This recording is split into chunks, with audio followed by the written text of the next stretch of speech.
बसंत पंचमी के स्नान के बाद सभी अखाड़ों की रवानगी जारी है। आज पंचायती अखाड़ा महानिर्वाणी काशी के लिए रवाना हुआ और अब अखाड़ा काशी में ही निवास करेगा।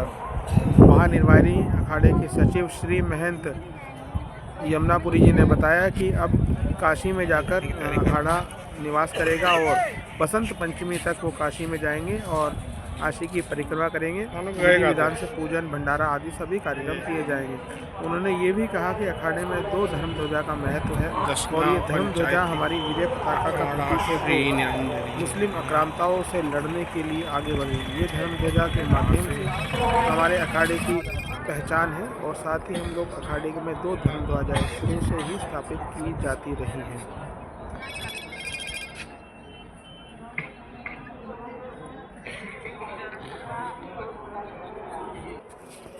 अखाड़ा जा रहा है, मतलब रहते कहाँ है? देखो जो प्यार से ना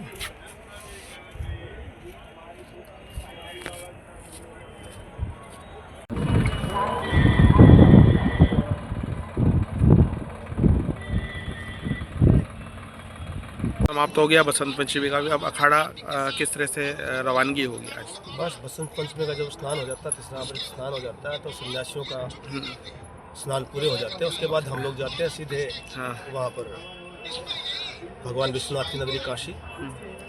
तो आज ये हमारे नए महंत चुने गए हैं, नया पंच नियुक्त हो गया है, नए कारोबारी चुने गए हैं और अपने देवता को लेकर के आज शाम को ही काशी की तरफ प्रस्थान करेंगे बाबा विश्वनाथ की नगरी में। फिर वहाँ पंचकोशी परिक्रमा करेंगे, उसके बाद अंतर्गृह परिक्रमा करेंगे। अंतर्गृह परिक्रमा करने के बाद में फिर तब तक शिवरात्रि आ जाएगी। शिवरात्रि भगवान विश्वनाथ के दर्शन करके फिर अपने अपने स्थानों पर प्रस्थान करेंगे। जैसे कुछ और अखाड़ों में परंपरा है, देवता लेके अब यहाँ निकलेंगे, अखाड़े जाएंगे या कुछ ऐसा अपने अखाड़े? हाँ, हमारे यहाँ भी देवता सीधे काशी जाएंगे। अच्छा। तो अब वो काशी में क्या किस तरह चलेगा, परंपराएं चलेगी अब? काशी की परंपरा अलग है। बूढ़ा पंच होता है वो काशी के अंदर। हाँ जी। तो बूढ़ा पंच काशी को ही माना गया, ठीक है ना। तो वहीं पर हमारे इष्ट देव भगवान हैं, तो वहीं रहेंगे और पूजा पद्धति पूरी वहीं से रहेगी। उसके बाद मैंने कहा ना, पंचकोशी परिक्रमा, फिर अंतर्गृह परिक्रमा, ये वहाँ की हमारी ये कुंभ करने के बाद ये हमारे अखाड़े की परंपरा है कि हम पंचकोशी परिक्रमा करते हैं, अंतर्गृह परिक्रमा करते हैं और बाबा विश्वनाथ के दर्शन करते हैं। गुरुदेव, एक देखा है कि हर अखाड़े में एक ध्वजा होता है, आपके 2 धर्म ध्वजा क्यों लगाई जाती है? धर्म ध्वजा है, एक पर्व ध्वजा है। पर्व ध्वजा कभी किसी समय मुसलमानों के समय में, और ये इनका ही बेटा था, क्या नाम है, औरंगजेब का ही, उसने यहाँ ये जो किला वगैरह बनाया और जो ये और भी कई चौकियाँ बनाई थी यहाँ। तो ये स्नानों को बाधित करने के लिए बनाई गई थी सारी चीज़ें शुरुआत में। तो उन्होंने स्नान को बाधित करने के लिए काफ़ी कहा कि अब की बार स्नान नहीं होगा। तो उस बार हमारे यहाँ रत्नगिरी जी महाराज थे, 23,000 नागा सन्यासियों के साथ में डेरा डाला उन्होंने और उनके साथ में फिर सभी अखाड़ों के जो महात्मा थे वो भी नागा सन्यासी वो सब भी उनके साथ सम्मिलित हो गए। तो अटल और महानिर्वाणी के साथ में सभी जो अपने नागा सन्यासी हैं सारे इकट्ठे हुए। तो इनकी अगुवाई में और धर्म पर्व ध्वजा को गाड़ करके मकर संक्रांति के दिन रात्रि में और फिर हम लोगों ने स्नान किया है और तब से लेकर आज तक ये स्नान ऐसे ही निर्बाध गति से चलता हुआ आ रहा है। इसलिए पंचायती अखाड़ा महानिर्वाणी का पहले स्नान भी यहाँ होता है, क्योंकि इसकी अगुवाई में यहाँ युद्ध के लिए ललकार दिया था और इतने नागा सन्यासियों को जब सभी अखाड़े के सन्यासी एक हो गए तो उनकी हिम्मत हौसले सब पस्त हो गए और वो निर्बाध रूप से हम लोगों ने स्नान किया। गुरु जी, ये भी कहा जाता है कि उसी की प्रतिबद्धता को ये दोहराती है कि पर्व ध्वजा हमको उसी चीज़ की याद दिलाती है कि इन स्नानों को कोई बाधित ना हो। गुरु जी, एक परंपरा भी है, सुनने में आता कि नागा सन्यासियों ने मुस्लिम आक्रांताओं के लिए जंग लड़ी थी काशी को बचाने के लिए।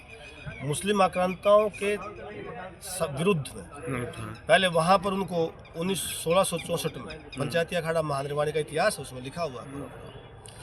कई अंग्रेज लेखक भी हैं और कई अपने हिंदू लेखक भी हैं जिनकी किताबों में वर्णन मिलता है कि काशी ज्ञानव्यापी युद्ध के समय में हमारे 40,000 नागा सन्यासी वहाँ तैनात थे। उन्होंने औरंगजेब की सेना को 1664 में परास्त करके भगाया वहाँ से।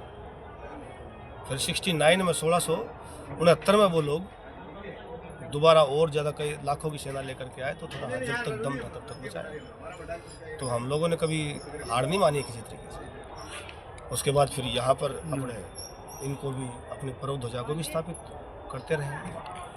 गुरुदेव स्नान समाप्त हो गया, ये जो प्रयागराज में और कोई स्नान रहेंगे इस तरह के कुछ? नहीं, प्रयागराज में कुछ हमारे मंडलेश्वर को रहना चाहे रह सकते हैं, शिवरात्रि तक रह सकते हैं, पूर्णिमा तक रह सकते हैं, बाकी सन्यासियों का स्नान सब पूरे। ये प्रशासन के द्वारा कुंभ कैसा रहा गुरुदेव? प्रशासन की तरफ से, अपनी तरफ से प्रशासन ने भरपूर व्यवस्थाएं की है, व्यवस्थाओं में कोई कमी नहीं है ना। यह है कि श्रद्धालु ज़्यादा मात्रा में हो गए और इतनी ज़्यादा शायद प्रशासन को आशंका भी नहीं थी कि इतनी ज़्यादा आ जाएंगे, तो थोड़ा बहुत जो भी कुछ ऐसा घटनाक्रम हुआ तो वो श्रद्धालुओं की ज़्यादा संख्या की वजह से हुआ, बाकी व्यवस्थाएं बेहतर थी।